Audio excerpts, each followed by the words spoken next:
Well, welcome again to our reading of Thucydides, the Pentakontaetia from Book 1, and we're up to chapter 97.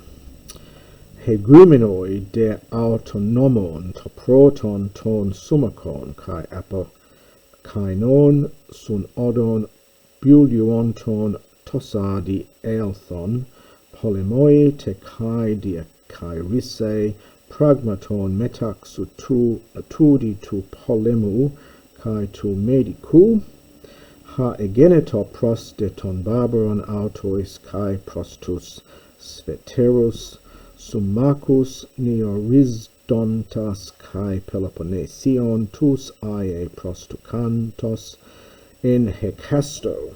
Quite a long opening sentence there. So the adverbial up here, toproton. So at first, hegumenon, leading, and it takes a genitive. So this is, of course, the Athenians.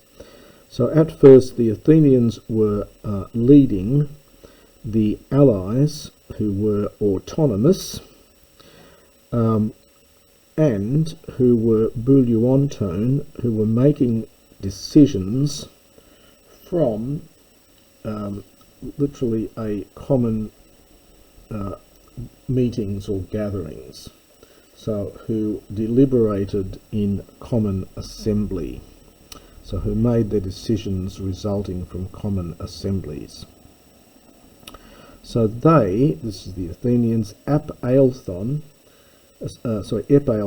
ep-erchomai is to accomplish, is one of the meanings of that verb. So they accomplished tos adi, such things, and this is going to be the antecedent of the ha a few lines down here, just to keep in mind. So they accomplished such things both by war, kai dia Karystos, this is a dative here, and by the management, pragmaton, of the affairs, by management of affairs, metaxu, between tudi tu polemu, this war, that is the Peloponnesian War, and the Medic War. Such things which egeneto, literally occurred, pros ton barbaron, autois, so it's something like such things which occurred for them against the barbarians. So such things which they did against the barbarian, and pros tus sveterus summacus, and against their own allies, neotorisdontes, when they revolted. This verb is literally to do something new, and when you do something new, it is revolting. So against their own allies when they revolted, when they broke away, and we have to understand the pros, against, and those, and continually against those of the Peloponnesians, pros to cantes, whom they came in contact with, in hecasto, on each occasion. So that tricky little bit at the end there, you might translate, and on each occasion, against those of the Peloponnesians who crossed their path, for this sun tunkanontas. Egrapsa de aorta kai ta ekbolen tu logu epoiesumen diatodi. Hoti tois pro emoi hapasin eklipes tu to en to korion kai ta pro medicon hellenica xunetithesan e aorta ta medica.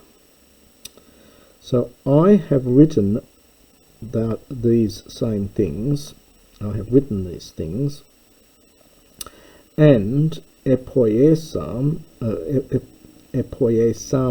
I have made the ekbolane, this is something like a digression from the account, diatuto, for the following reason.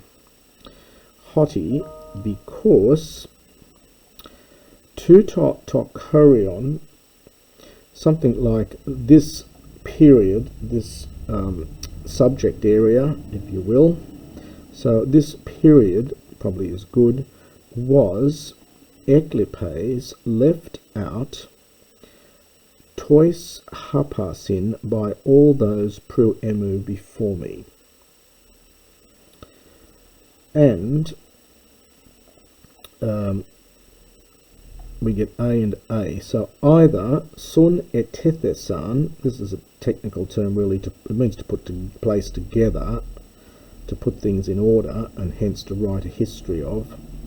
Either they wrote a history of ta Hellenica, the Greek affairs before the Medic Wars, before the Persian Wars, a auta ta Medica, or about they made a history of the Medic Wars themselves. Tuton de hosper kai hepseta ente atike songraphe Hellenikos. Bracheos te kai tois chronois uk akribos epimneste. Now, Hellenicus was Hosper, the very man who also Hapseto from haptomai touched on, and it takes a genitive, two-tone these things in the Attique Xongraphe. This was in fact the title of his work, now lost of course, in the Attic history. And Epimneste, he called it to mind, so he recorded it. Brachios, briefly, and uk akribos, not accurately, tois chronois, in regard to the times, that is, in the chronology. Now, interesting that Hellenikos is the only historian that is mentioned by Thucydides. He does not mention by name Herodotus at all. One can only guess that he didn't have a very high regard for Herodotus, because he does begin his work where Herodotus finishes. And this vague mention here of the affairs before the Medic Wars and the Medic Wars themselves is precisely what Herodotus did, but he never mentions him. He only mentions Hellenikos, and then only to say that he recorded, he made mention of, he recorded it briefly and was not accurate in regard to the chronology. Hammer de kai tes arches apodexin eke tes tonathanion en hoia tropoi kateste. Now, the verb eke here probably is equivalent to par eke. Others have suggested putting in tauta. So these things are, if you take this as equivalent to par eke, it makes it a little bit easier. So, and at the same time, it provides, that is what I'm going to tell you, it provides the apodeixin, the explanation, literally showing forth, so the explanation of the arches. Now, this is used here in the sense of the rule of the Athenians, but perhaps the empire. So at the same time also it provides an explanation of the empire of the one of the Athenians, and hoio tropo, in what sort of manner kateste it was set up, it was established.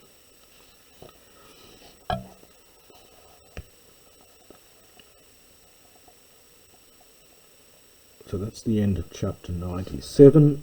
We'll move on to 98.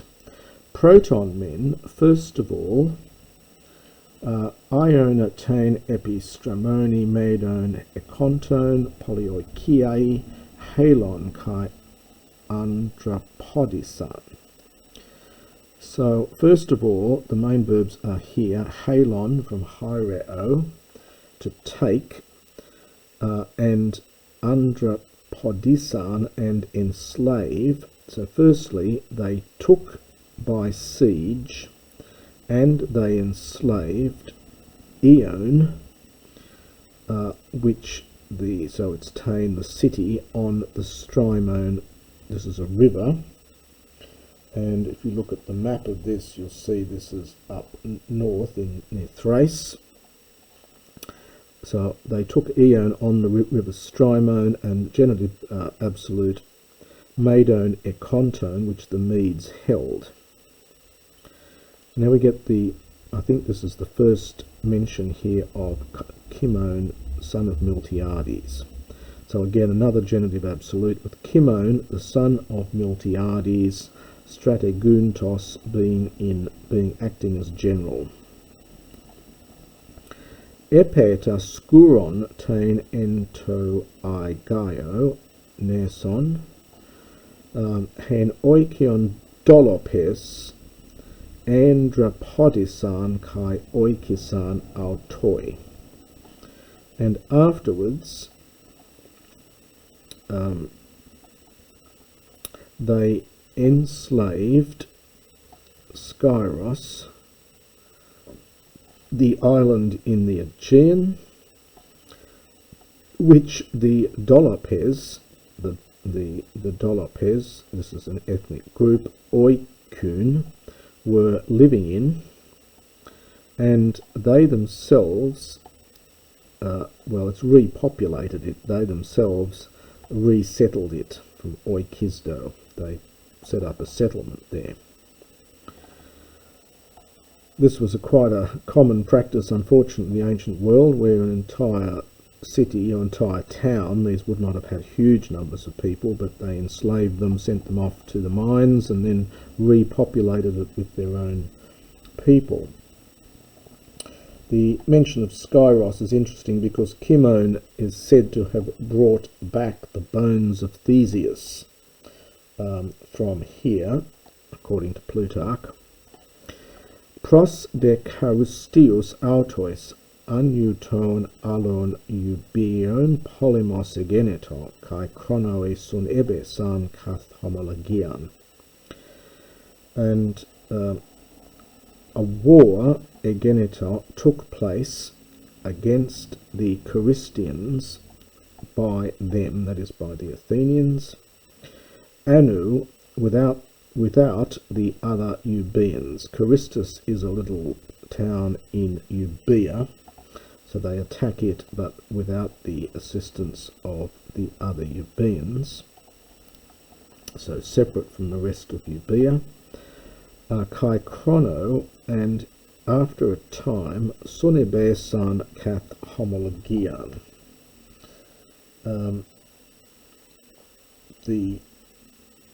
They came to terms with the sunebe san. So in time they came to terms, kath homologian, by an agreement.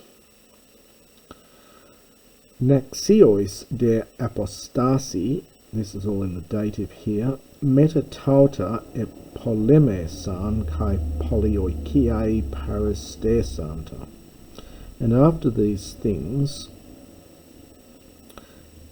they made war, and we're taking a dative here, sorry. So they made war against the Naxians, who were revolting, and Paristesanto, they subdued them, they reduced them, they brought them over, polioikiae, by siege. Prote te haute polis sumakis paratokathes stekos edulothe. Now this is an important line here, because this was the first city, the first allied city. So this first allied city was enslaved, so we would say this was the first allied city to be enslaved, contrary to the established rules, so contrary to the convention. Epeta dekaiton alon hos hekaste sun ebe. and afterwards, this is fairly idiomatic here, and afterwards also of the other cities, understood, as it happened to each one, literally, so as it befell each one. And so we would say, and afterwards, this happened individually also to others. And that's chapter 98. And we'll continue this in a later video.